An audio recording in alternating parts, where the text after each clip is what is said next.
Welcome to the INFOWARS Nightly News. It's Thursday, February 13th, 2014, and here are our top stories. Tonight, experts agree TSA scanners can be easily hacked. And Steve Pachinik exposes the spy state. That's next on the INFOWARS Nightly News. And when we take America back, you Nazis are going to prison! And then there was one. We see now bankster-style mergers to create an information monopoly happening here in the U.S. We have, and globally actually, as Kurt Nimmo points out, monopolizing the internet, Comcast gobbles up Time Warner. Now, Comcast is the largest media and communications transnational corporation in the world. And it announced today that it will absorb Time Warner, the world's second largest media and entertainment conglomerate. We saw this thing happen with banks. Back in 1998, Bank of America and NCNB merged, and it looked like they were not going to get approval from the government because it was the merger of two of the largest banks. It is unprecedented in what it was going to create. When they got approval and they merged in 1998, it set off a wave of consolidation, and 10 years later we had the failures that everybody knows, that the too big to fail banks. They are now also too big to jail. Well, this is what is happening already in media companies. Already, we only had about 5 large media companies. Now, the 2 largest ones are going to consolidate. And what does that mean? Look at some of the companies that this involves. In Time Warner, AOL, that includes companies like CNN, Warner Brothers, Turner Broadcasting, New Line Cinema, Castle Rock Entertainment. Those are some of the content providers. We also see in Comcast, then, they have NBC, Universal Pictures, of course, MGM, United Artists. They nearly took over Disney a few years ago. Now, all those content providers are going to combine. That's going to have some impact on the free flow of information. You can bet the mainstream media is going to get even more controlled, more monopolistic in its voice. But the other thing that's going to affect everybody is the control on the internet, because they are the biggest controller of internet service providers. We saw this with AT&T's broadband services were consumed into Comcast earlier. Now Time Warner, AOL, all of that is going to be combined together into one large controlled company. And that's going to have an impact on the cost that you pay for your internet, as well as whether or not you see that getting any faster. There's not going to be any competition to push that along.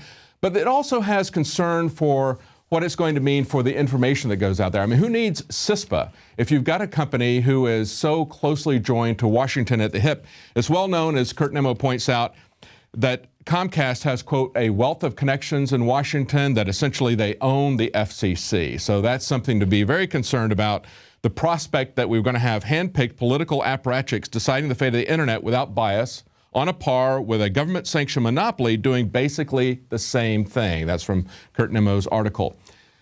Now, Paul Joseph Watson has a story on INFOWARS today. Homeland Security is now going to activate a national license plate recognition database. He says the Department of Homeland Security is going to activate a national license plate tracking system, and that's going to create a hot list of target vehicles so that they can scoop all this information up and look for what they call, quote, criminal aliens and absconders. Absconders, you know, those are people who, according to the dictionary, leave hurriedly in order to avoid detection. You're not going to be able to avoid detection from these people. They're going to keep it in their database. But of course, why should we worry about them creating a hot list of target vehicles? Well, we've just seen the government kill a lot of innocent people just this last week with drone strikes that were based on metadata. And of course, your license plate is metadata about you. And the troubling concern about that is not just that they're going to use this in a way to target political activists, but that they're also going to have mistakes with this. Can you imagine, with all the shootings that we've seen of the police, if you're on a hot target list and they pull you over something, they're going to be very trigger happy.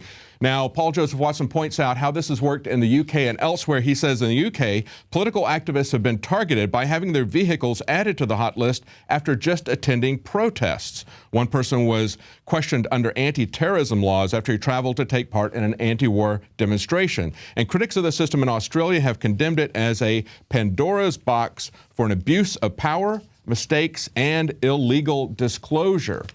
Now, speaking of illegal disclosure, look at this article from Steve Watson. Security experts say that TSA scanners are wide open to hacking. Not only are they ineffective in terms of finding people, we've seen this pointed out by John Corbett when he demonstrated that if you put firearms on the side of you as you go through the scanners, they cannot detect those. And of course, the TSA put a brave face on it, said, well, we're not going to respond to that. But then they started scanning like every fifth person or something. But of course, they know that there is no threat. Their internal documents that were put out on the internet on pacer.gov after John Corbett sued them recently showed unredacted documents said that the Homeland Security, TSA, said that there was no threat at airports or airplanes. Yet your information, your naked body scans can easily be hacked by somebody into those systems. Now, the article says the supervisor's password screen could be subverted through just a simple SQL injection attack. But of course, remember at the Super Bowl, we just saw recently that the Super Bowl security team, they took a picture of it with the CBS News crew. You could see their password was up on the screen, and that was a major breach of security. But what was also interesting was that their password was just the word welcome, although they got kind of tricky and they changed the E's to 3's. I'm sure that would fool any hacker. And of course, for 20 years, they used 8 zeros as the nuclear football code. Now, in Illinois, electricity customers are going to be forced to buy smart meters. This is an article from the Weekly Standard. And first, they point out that some people have been able to use the feedback from smart meters to save some money. But then they point out some interesting things that I hadn't seen before about smart meters. They said one meticulous customer interviewed by the Times compared her usage for the month of July 2008 before the meter was installed to July 2009, found that her recorded usage had jumped from 474 kilowatt hours to 646 kilowatt hours, and her bill was $20 higher. Another one said that his bills were jumping even though he had installed a lot of new insulation. Are they getting errors in these readings? That's not something we've seen before, but what we have seen is the arrogance of the utility companies. What they came back and said was they were going to charge people $23 if they wanted per month if they wanted to opt out of this. But then they said this: if customers make the decision to refuse a smart meter now and incur monthly charges associated with this choice, it should be with full knowledge that this refusal is simply deferring the inevitable. In other words, we are going to make you opt into the smart meter system, whether you like it or not. You can pay us $23 a month now if you want, but eventually you're going to be a part of that. And this is a government objective nationwide. And we understand that there are not only economic issues with this. When they charge you more for a time of day use, you don't really have a lot of control over when you're going to use that electricity any more than you can avoid rush hour traffic. You are not going to be able to avoid rush hour electricity charges. But there's also major privacy issues as well as health issues. But don't worry, they're going to force you to do that unless you get together and educate other people about the dangers and the issues involved in that. We can help you with that here at INFOWARS. If you want to support our operation, one subscription can be shared with up to 10 people simultaneously. It's a great way to inform people. Well, that's it for our news portion of the program, but stay tuned. Right after the break, we're going to be talking to Dr. Steve Pachinik. He was someone who served over 5 administrations in the intelligence community at a very high level. He's going to talk about Vladimir Putin. He's going to talk about our Assistant Secretary of State who just made the F the EU statement. And he's going to talk about what's going on in the Ukraine. So stay tuned.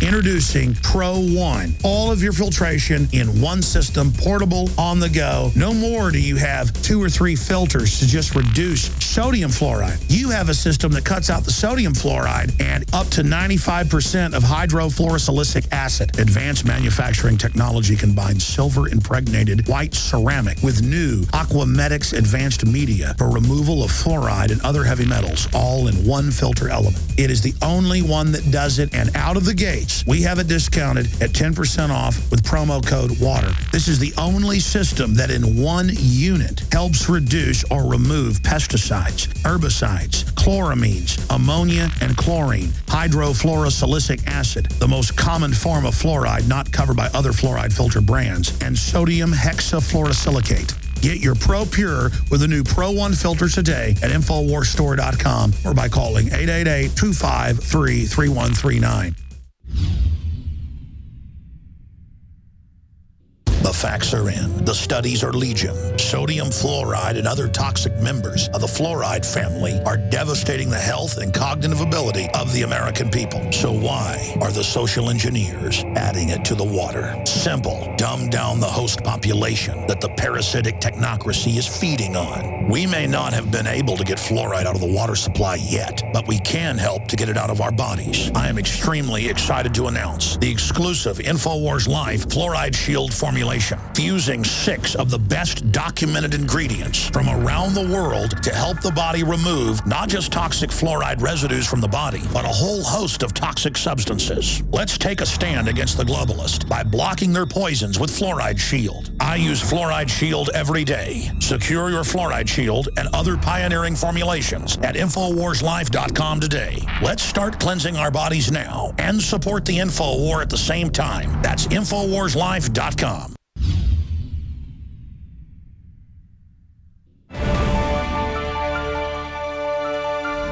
Well, joining us tonight is Dr. Steve Pieczenik. He's one of the world's most experienced international crisis negotiators and hostage negotiators. He's worked for over 20 years in this field for over 5 U.S. administrations. And of course, he's worked with Tom Clancy on a couple of book series, the Tom Clancy Ops Center and NetForce book series. We want to talk to him tonight about his take on the Edward Snowden documents, what he believes is behind this as someone experienced in the intelligence community, as well as what he thinks is going on in the Ukraine. Welcome, Dr. Pieczenik. What's foremost on your mind tonight?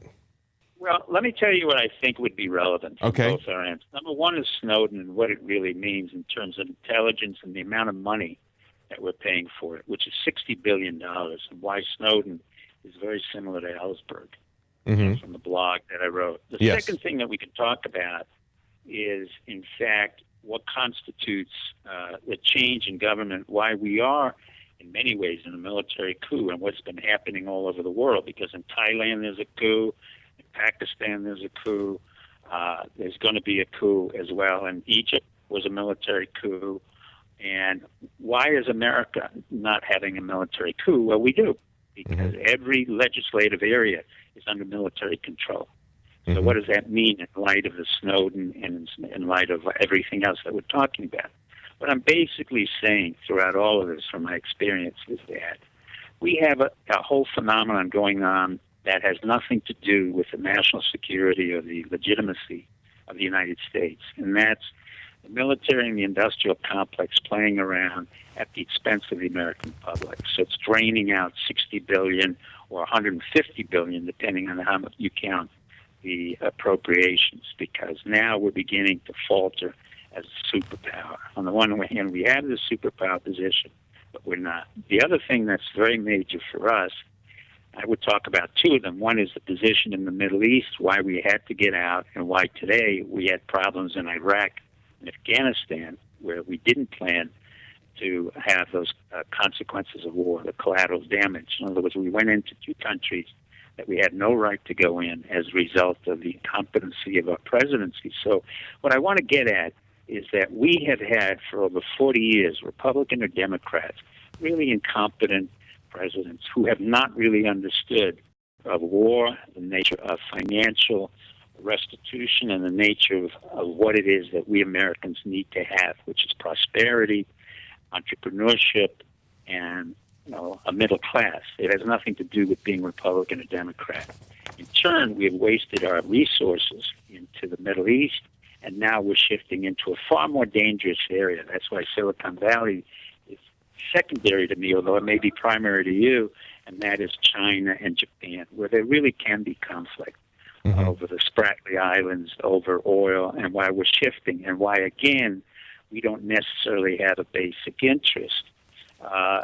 It begins into the nature of, it really gets into the nature of what is America right now, and does it have relevancy to its political system? And the answer is no. Yeah, you wrote in your blog, that's a very good point. You wrote in your blog that the relevance of the intelligence community is much like the military. It's relevant only to itself. You said our military has no need for the U.S., Right. The U.S. has no need for the military, and it's the Right. same way with the Yes. civilian military intelligence community. And that's what they feel. They've been very clear to me and to others that since they went to war and we had no support for the military whatsoever, which we haven't. Now remember, We haven't had support for our military since 1940s. Our war in Korea was a disaster. The Vietnam War was a disaster. The Iraq wars were a disaster. Afghanistan, Yemen, Somalia, Pakistan. So what does the military say? Forget it. We'll just go to anywhere we want. We'll create wars, even with, the president who may not be CIA, but he is. And we'll just create drone attacks. And most people don't care. That's right. Most people aren't relevant. So what I'm saying is, we have a major disintegration of our institutions that is primarily represented by the military, the intelligence community, which constitutes a major part of our budget because we're in 732 bases in 234 countries. We don't have that many terrorists. Yeah. So we really have begun to start to disintegrate internally and externally. But we need it's a moment of hope. Actually, the guys like you, the alternative media, has really preempted modern-day media or the mainstay media, where you have guys like Anderson Cooper, who we can talk about, who was really, an intern at the CIA a couple of years in a row. But he's CIA. That's why he was fed this. This is not conspiracy. I mean, I've been in the business. I oversaw the CIA. I oversaw National Reconnaissance Organization. I oversaw all of them without belonging to them, but being their bosses, so to speak, because they had to report to a Deputy Assistant Secretary of State. What that means is we are the ones who implement policy. We're the ones who create the initiatives that go overseas. In my particular case, I just dismissed the CIA for 30 years because they were incompetent. The only time they were competent was when Jimmy Carter fired over 4,000 CIA operatives. He was the first man only, and he was military. So not only did we have an inherent tension between the military and the civilians, but we've had this ongoing war where they're becoming less and less reliable. And that's why the agencies have become more reliable, and they're drawing away our monies. Let me ask you about the Snowden leaks. Now, he's been accused by the U.S. of being a Russian spy, a Chinese spy. I don't think too many people buy that line, but there are people who question whether this is a limited hangout or if he's a genuine whistleblower. You have a different take on this. Tell us what your take is on the Ed Snowden documents. Yeah, sure. You want me to tell you? Or yeah, go ahead.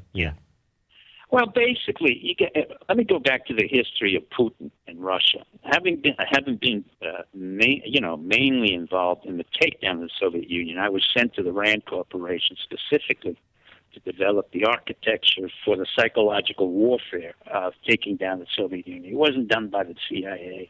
It wasn't done by Mikhail Gorbachev. I'm not the only one, but I was one of the few who could delineate the architecture because I was trained in both political science and in psychiatry, and I'd worked in the Soviet Union over 10 years during the 70s under Nixon and Ford and Reagan to take out political dissidents in psychiatric hospitals. So I had a very good idea where the weaknesses were. And I knew the KGB very well and the GRU. So when we took down the Soviet Union, we in fact made a mistake. We gave it to Yeltsin. Yeltsin was misread. I must admit, I may have been part of that. I don't remember Yeltsin as well as I should have, but he ended up to be a drunk. But I do remember we reconstituted our attempts and put in Gorbachev. And Gorbachev, I thought, that's the one we were working with very strongly. We first had Gorbachev where we took down, and then Yeltsin came in. I'm sorry. We worked against Gorbachev. And Yeltsin came in, and Yeltsin turned out to be an alcoholic. And I was no longer in the government, but I had some input to say, look, this is not good. Russia has to reconstitute itself. We cannot have a sense of chaos in 122 different federations, which is really what Russia was. And instead, we had a guy named Putin.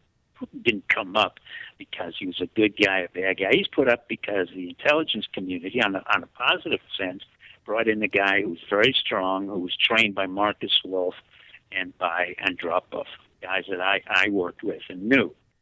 So you're talking about Putin being put in. Would you say that the intelligence community in the U.S. had something to do with that? I would say very strongly that they have. I think it was a very positive move. The intelligence community was very much a part, collectively, along with my initiatives at the RAND Corporation, others who were specialists in the Soviet Union, from the CIA and military intelligence, had the ability to take down the Soviet Union systematically without any war. And I think that's something that both Reagan and Bush Sr. in particular and Baker should be very proud of, and the Americans should be proud of, because this was an example where we had regime change without the use of military forces, without the fact that I know Charlie Wilson's war was emphasized as the pièce de résistance for the CIA, but the takedown of the Soviet Union was far more sophisticated. It involved national character, it involved economics, it involved the use and manipulation of the KGB, and many other variables which was not relevant to war, but to financial areas. In turn, what happened is when you bring down a regime, it takes some time, but at the same time, you have to think of what will follow the takedown of the regime. What you don't want is a power vacuum. In that power vacuum, you don't want a totalitarian leader to evolve. Having said that, what happened was the KGB entities became oligarchs and, in fact, became corrupt oligarchs. So every one of the institutions or factories in the United States that was run through the Central Committee became fractionated, hybridized, and cannibalized by the KGB. They took it over, and in fact, there was no central control. Gorbachev, it turned out, the minute we put him in and we thought he was capable of handling a very, very multivariate country with many different elements and ethnic groups. And remember, the Soviet Union was consisted of 122 different countries and ethnicities. Gorbachev had failed. Then Yeltsin came in. I had left by that time, but I was still involved in the issue of, well, what will and who will manage the Soviet Union and Russia. Well, the Russian Federation, in and of itself, is 11 time zones, so it's pretty big. Yeltsin turned out to be an alcoholic. Whether that was a misreading on behalf of our intelligence community or not, it was one of those elements that came out and had to be rectified very quickly. Within the ranks of the intelligence community in the Soviet Union or in Russia was a young man, ironically, trained first in East Germany. And who was he trained by? He was trained by someone who I had known and had encountered through a proxy, a man by the name of Marcus Wolf. Many of your listeners will know Marcus Wolf by the key player in the movie The Spy Who Came In from the Cold by Jean-Luc Carré. Mm-hmm. Marcus Wolf was a very special spy master, perhaps the greatest spy master of all, who ran over 100,000 East German Stasi operatives, S-T-A-S-S-I, operatives all over East Germany and the world. He had penetrated the DND, or the West German intelligence, and some of our own intelligence. He was so brilliant that by the time we were able to amalgamate or integrate East Germany with West Germany, we could not arrest Marcus Wolf because it would serve no purpose. Instead, he allowed his family to flee overseas, and we allowed him to become a cook. In that process, a very young man who worked for the East German intelligence eventually transitioned into the FSB or the KGB, and his name was Putin, Vladimir Putin. So he was identified very early on in our intelligence community as someone who was very pure Russian meaning not from Moscow, but from Leningrad, and whose grandfather, by the way, was a cook, not only for Tsar Alexander, but also for Stalin, and was very well entrenched in what we call the nationalist character of Russia. So he was trained not only by Marcus Wolf of East Germany, but by someone I had to work against, Andropov of the KGB, who was also a brilliant spy master. So eventually, it was understood in the intelligence community that Putin would have to be the reigning ruler of the new Russian Federation, which we had taken down through the Soviet system, and he would have to accrue power by becoming totalitarian and really Russian in nature. And he was true to form. He basically consolidated the power. He consolidated all the oligarchs.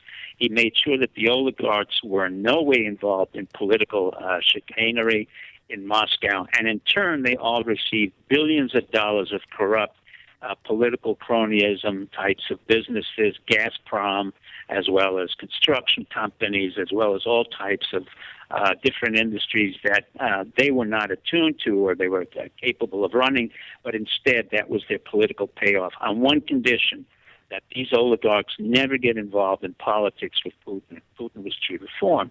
And I think the success of the Sochi Olympics is the ultimate point of showing how a totalitarian leader, using his skills, using his background, is able to consolidate a huge country like Russia into a spectacular phenomenon in the midst of a terrorist scenario. So Putin has to be given credit, but at the same time, he arose because of the needs and concerns of the American and European intelligence branches. As a result, Putin really worked in collaboration with the CIA and our military intelligence to allow us to transit through Russia into Afghanistan. And we paid him a lot of money to transit into Afghanistan. And that money, in turn, he allowed us to be able to put over spies or alleged spies like Snowden. Let me ask you this. Let me ask you this, Dr. Pachinik. If it's in the U.S.'s interest to have one person to deal with in that area, to have a consolidated Russia, and Putin was the guy that they identified as doing that, give me your take on what's going on now in the Ukraine, where it appears that the EU and the U.S. are trying to undermine Putin. Is that your take on this, or? Well, Ukraine has always had a history of what I call divided loyalties. Western Ukraine has always been part and parcel of Poland.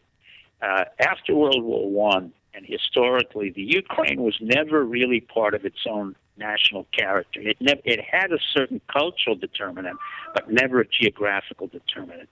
After World War I, Western Ukraine was part of Poland. It fought Poland and wanted to be part of Eastern Ukraine, which was also part of Russia. So you have the Eastern Ukraine, which is Russian, and the Western Ukraine. But the real issue in the Ukraine right now is not democracy versus the EU or Russia versus the United States. What it really is the Ukraine has no more money. And because of the corruption that occurred and because of our failure in the Orange Revolution about 10 years ago, and I don't fault us for that, it just turned out not to be as successful as we thought it was, meaning that we were able to bring a liberal democracy in there, but in turn Putin was able to reverse it. The real issue at hand is about $15 billion worth of debt that has to be serviced and that the EU is not willing to put up, neither is America, and that Putin said to the Ukrainian president, Yanukovych, look, I will collect all your debts, but in turn, I will give you cheaper oil, but you must maintain the integrity of my oil pipelines into Europe. That's the real issue at hand. What happened with Assistant Secretary Nuland, this woman who said, Akfe to Europe, was nothing more than a very childish, impish attempt on an open phone to show the world that America was involved in really having strategy and in being involved in an aggressive anti-Russian campaign. The reality is quite different. We're not very effective.